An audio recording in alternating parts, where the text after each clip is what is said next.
Trump tariffs are to blame for manufacturing job losses, huh? Huh? Dude, I'm dealing with we're just not dealing with the best and brightest in America anymore. I'm sorry. Just people can't think outside a box and it drives you up the wall. And this is going to be on the right and the left. So let's check this out. All right, so here's Stephanie Kelton. She's a modern monetary economist, big lib, big lib. She supported Bernie Sanders, was on his economic advisory campaign, whatever the hell it is. And she's writing right here. She posts this graph that she goes, look, what's up, man? What's up? Look, manufacturing jobs in blue are going down. Healthcare jobs are going up. Interesting. So there's Stephanie Kelton. All right. Now, again, big lib. Let's keep going. And here we have Nick Gillespie from Reason Magazine, the Libertarians. And of course, the Libertarians turned out to be a joke. We saw the Libertarians in their full nakedness during the pandemic with the tyranny that was coming on from the state governors and the Libertarians. Many of them just said, they backed up to George Floyd, St. George Floyd. They backed up and said, I don't know, man. It's okay. I said, dude, you guys sold your soul for rock and roll. I don't know what the hell happened to Libertarians. I mean, some stood up. The Dave Smith and the Mises Caucus and stuff, but the Libertarians as a whole they folded like a cheap suit. So I expect that from Stephanie Kelton and the Bernie Bros, but the Libertarians of which I used to be aligned, I'm like, dude, what are you guys crazy to me? But anyway, so here's he's against tariffs too. Tariffs tank job growth. It's so stupid. I'm like, oh, for the love of the good Lord, man. I'm like, huh? And so basically, again, tariffs are to blame for everything. You hit that squirrel, tariffs. I'm just sitting there thinking, okay, so manufacturing jobs is what Trump is trying to increase. And we lost manufacturing jobs in 2025. I don't deny that.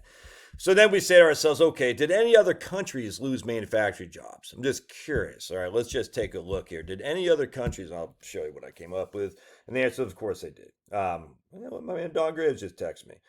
We got Canada. They had a brief spike of manufacturing employment in January where they gained 33,000 jobs, but then they lost almost 70,000 jobs over the latter part of the year. So they had a decline in manufacturing jobs in Canada. That's not good. Well, check this out. Here's Germany. German manufacturing employment in 2025 way down. 200,000 jobs in Germany lost in 2025.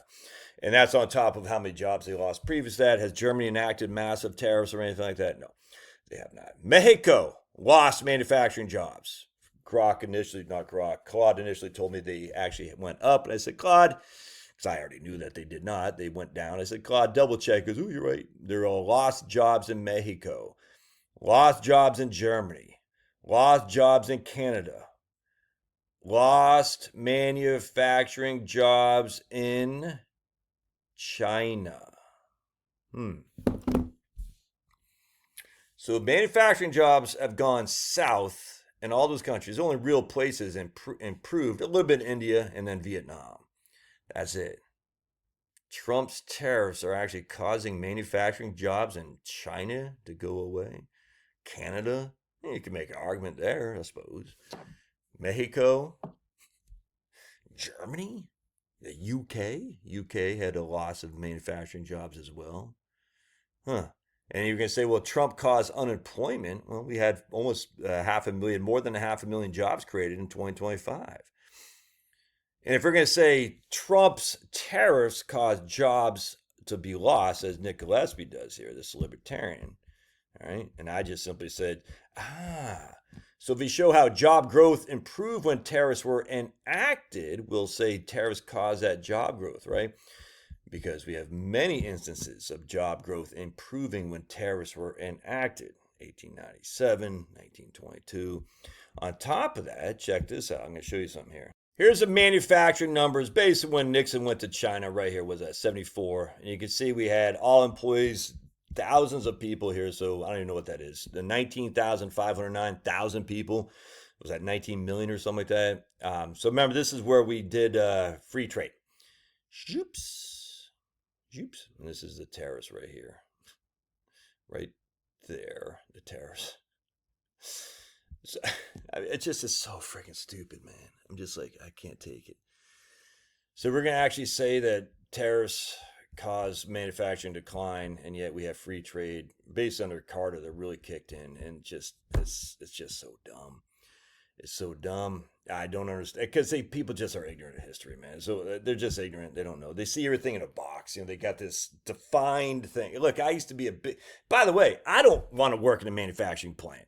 Have you ever worked in a manufacturing plant? It freaking sucks, dude. I'm telling you right now.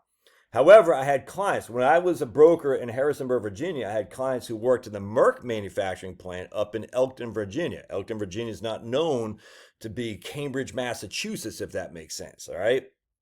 A little podunk town in Western Virginia. Great little town.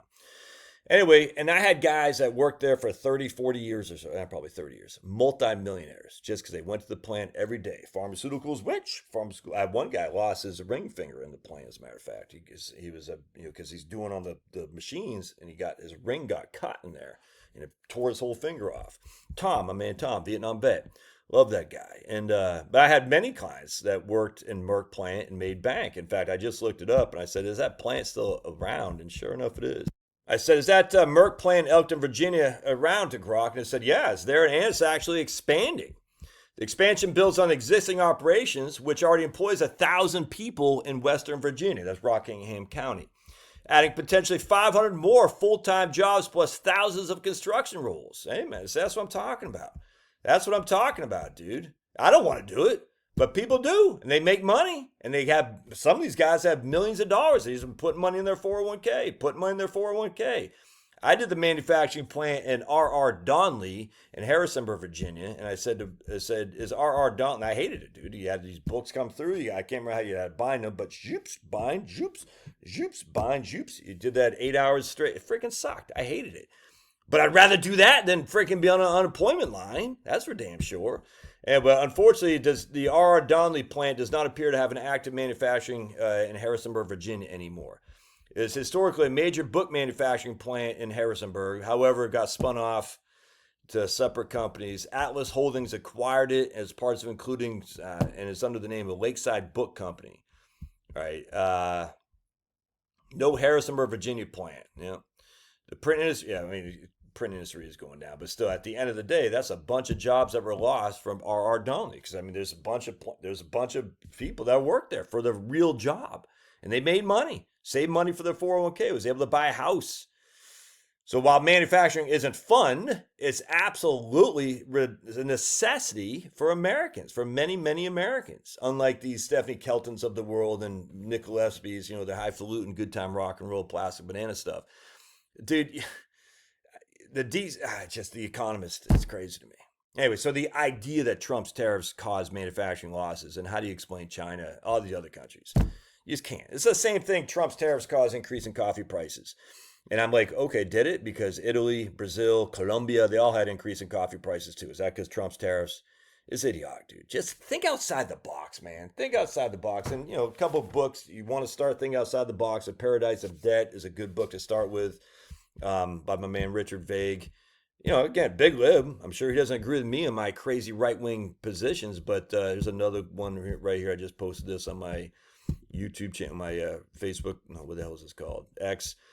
Belief in the virtue of free trade is so central to neoliberal orthodoxy that's effectively what defines a neoliberal economist. You may question, and if not totally reject, any other element of the neoliberal agenda, open capital markets, strong patents, or even privatization, and you still stay in the church of neoliberal orthodoxy. Once you object to free trade, you're effectively inviting excommunication. 100%. This is Bad Samaritans by my man Hai Jun Chang. Freaking Asians are crushing because my man Richard Koo, the Japanese guy, wrote the Holy Grail of Modern Monetary Theory, which also disputes a lot of what we have here. Anyway. So there you go. So if you're not following me on X, you should. Now, I do get rabble rousing on X. Just FYI. So if you don't like rabble rousing, don't follow me there. But if you like rabble rousing, you should. All right. God bless. Love your thoughts. Smash, smash, smash. We'll see you.